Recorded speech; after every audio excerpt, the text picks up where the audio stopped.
নিজেকে ভাঙতে চাই অলংকার চৌধুরী। হালের আলোচিত অভিনেত্রী অলংকার চৌধুরী নাটকের অভিনয়ে ব্যস্ত সময় কাটাচ্ছেন এই অভিনেত্রী।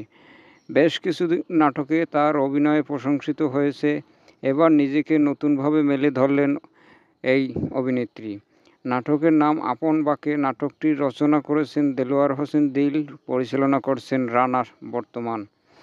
নাটকটিতে তার বিপরীতে অভিনয় করছেন হোসাইন নীরব।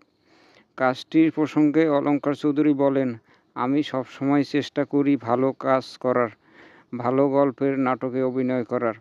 এই নাটকটির পারিবারিক গল্পে আমি চেষ্টা করছি গল্পের চরিত্র অনুযায়ী নিজেকে যথার্থভাবে মেলে ধরতে। আমি সবসময় নিজেকে ভাঙতে চাই, অভিনয়ের দক্ষতা প্রমাণ করতে চাই। বিভিন্ন ঘরোয়া নাটক করে বেশ প্রশংসা পাচ্ছেন দাবি এই অভিনেত্রী অলংকার চৌধুরীর। এছাড়াও অলংকার চৌধুরীর বেশ আলোচনায় এসেছে অনন্য ইমনের শেষ থেকে শুরু নাটকে অভিনয় দিয়ে।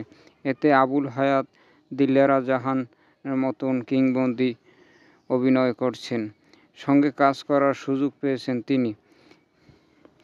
এ ব্যাপারে অলংকার চৌধুরী বলেন, আমার পরম সৌভাগ্য যে আমি সৌদির দিলেরা জামান ম্যাডামের, আবুল হায়াত স্যারের সঙ্গে অভিনয় করার সুযোগ পেয়েছি। তাদের সঙ্গে অভিনয় করে আমি ভীষণ তৃপ্তি পেয়েছি।